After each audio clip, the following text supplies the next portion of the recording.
जो जानहारी सुख साहेब सुख रूप जो हरण काल की पीर जो जन आवे शरण में तो परख लखायो थी जीवों का दुख मेटी लो तो परखायो सब जाल ताते सतु नाम है जो शरण कबीर दे।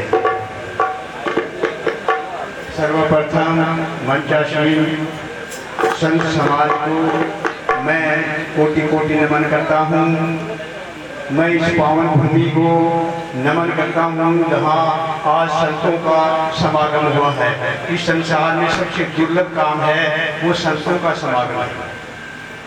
आज ये बड़ा सौभाग्य है कि महान संत यहाँ पधारे हैं और उनके दीदार हो रहे हैं। जीव मानुष भगवान है कृत्रिम का करता दान जीव बिना मुद्रा सर्वीस ब्रह्म भगवान। आज सारे ये भगवान विराजमान है। सत्य को तो ये है कि इस जीव की जो इसके घर के भीतर बैठा है वही परमात्मा है। मैं इन सभी को कोटि कोटि नमन। और फिर मैं इसके बाद में हमारे जो आज इस कार्यक्रम के मुख्य कर्णधार इसका सारा जो आयोजन करने वाले हैं जितने भी जो आयोजन लगे हुए हैं उनको भी नमन करता हूँ।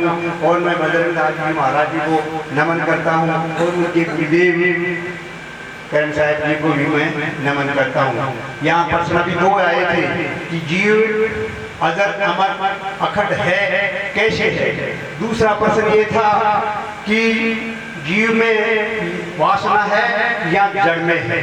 तो पहला प्रश्न इनका यह है कि जीव अजर अमर अखंड अविनाशी कैसे है।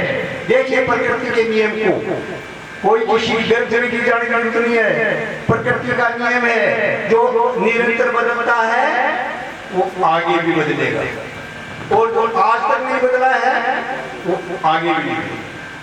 जो चीज दिखाई नहीं देती है जो चीज पकड़ में नहीं आती है उसको वो न तो नष्ट होती है और न बनती है। जीव न दिखाई देता है न पकड़ में आता है इसलिए अजर अमर अखंड। और प्रकृति के नियम से देखिए ये पांच तत्वों का शरीर है और ये सारी जो प्रकृति है निरंतर परिवर्तनशील है लेकिन इसके भीतर जो बैठा है आज तक वैसे का वैसा है। तो प्रकृति के नियम के खिलाफ कुछ भी नहीं जाता है। नियम कहते हैं ईश्वर। प्रकृति का नियम ये ईश्वर है इसलिए आज तक नहीं बदला है तो प्रकृति का नियम है आगे नहीं बदलेगा। और जो चीज दिखाई नहीं देती है जो चीज पकड़ में नहीं आती है उसको न तो कोई बनाने वाला है और न कोई नष्ट करने वाला है। इसलिए ये चीज अजर अमर अखंड अविनाशी है। दूसरा महत्वपूर्ण सबसे ज्यादा महत्वपूर्ण प्रश्न आया है कि वासना जड़ में है या चेतन में है। संक्षिप्त में तो इसका एक लाइन का जवाब है वो क्या है जन्म मरण का कारण कर्म विषय सुख नहीं ज्ञान अग्नि भस्म करे कर्म वासना के। संक्षिप्त है इसका। सुखाद्यास सब जीवाई इच्छा शक्ति बहु क्रिया कराई। इस संसार के अंदर जितने भी देहधारी जीव है वो सुखाध्यास से कर्म करते हैं। वासना न जड़ में है और न चेतन में है। अगर जड़ में होती तो मतलब ही नहीं जड़ क्या वासना करेगी और चेतन में होती तो मुक्त नहीं होता। तो फिर कैसे है सुखाद्यास सब जीवाई इच्छा शक्ति बहु क्रिया कराई।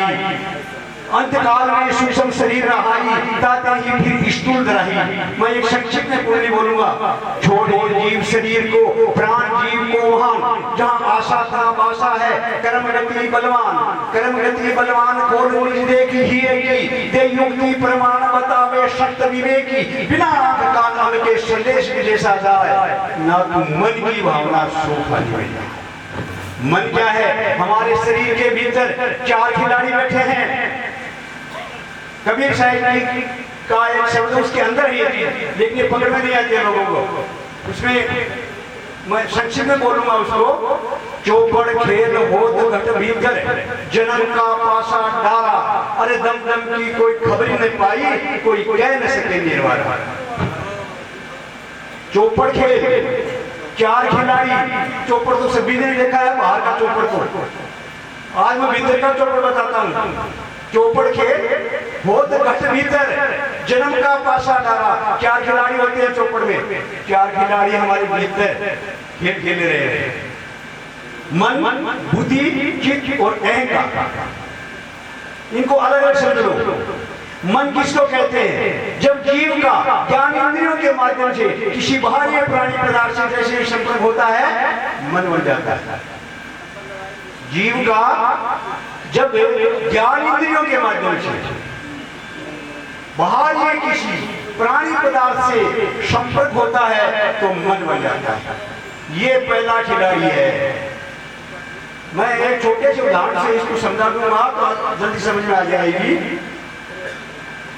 मैं कमरे में बैठा हूँ और किताब पढ़ रहा हूँ। अब मेरा मन कहाँ है? किताब में। अब साहब बल्लभदास जी महाराज आए, ओ प्रोफेसर क्या कर रहा है? कर्ण इंद्रिय के माध्यम से मेरे जीव का बल्लभदास जी की वाणी से संपर्क हुआ, मन बढ़ गया। पहले मन कहाँ था? किताब में। अब कहाँ चला गया? करणदास जी की वाणी में। अब बल्लभदास जी की वाणी में। और अगर बल्लभदास जी से मैं पहले मिला हूं तो ये प्रैक्टिकल है कि उसी वाणी के साथ बल्लभदास जी का चेहरा मेरे सामने आएगा। और अगर मैं कभी नहीं मिला हूं तो चेहरा नहीं आएगा। बुद्धि है वो निर्णय करती है, यहां निर्णय हो रहा है। दूसरी इंद्रिय निर्णय कर रही है कि आवाज किसकी है, पशु की है या पक्षी की है या मनुष्य की है। ये दूसरी इंद्रिय कार्य करती है। ये चोपड़ का दूसरा खिलाड़ी है। तीसरा खिलाड़ी है चित्त, उसके अंदर चित्र बना हुआ है। अगर पहले से साहिब में मैं मिला हुआ हूं तो निश्चित उस वाणी के साथ में फोटो आएगी। वो फोटो चित्त के अंदर जमा है, उसको कहते हैं जमराज। साथियों, जमराज कोई बाहर से नहीं लेना आता है। जब जीव शरीर छोड़ता है तो अंतःकरण के अंदर जो जमा है वासना वो खड़ी रहती है, उसको कहते हैं जमराज। तो छोड़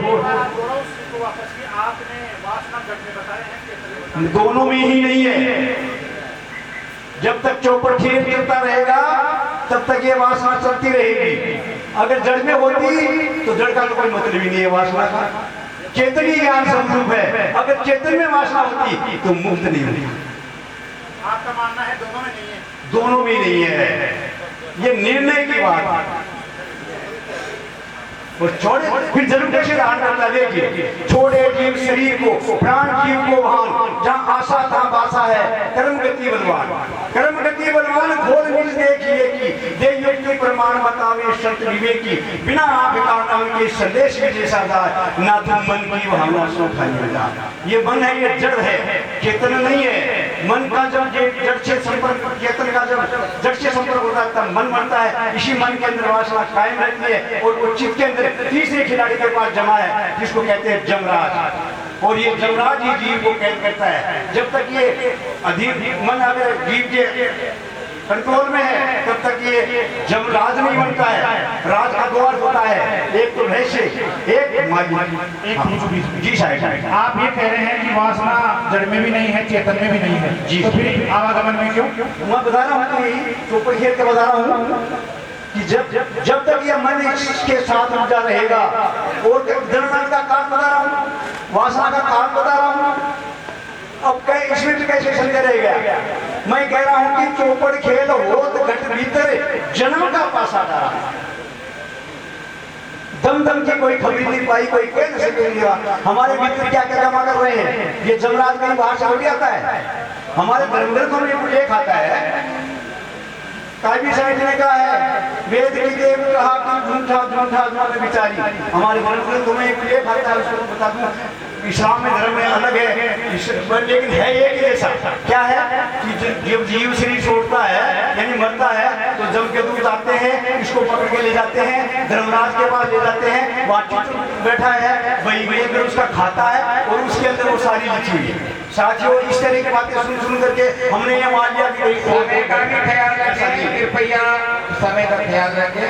हाँ, तो ऐसा कहीं नहीं है। बस मैं समय का ध्यान नहीं दे रहा हूँ कि जड़ और चेतन दोनों के सहयोग से वासना है और दोनों का संबंध विच्छेद हुआ, वासना खत्म, जीव का जन्म मरण। जैसे संसार कर्म नहीं नींद में और नहीं कुटुंब धाम, केवल सुखी स्वरूप में, ऐसे ही मुक्ति जाना। साहब जी की आज्ञा थी, आज्ञा का पालन करते हुए, समय का ध्यान रखते हुए अब मैं मेरी वाणी को विराम देता हूँ। बोलिए सद्गुरुदेव की जय।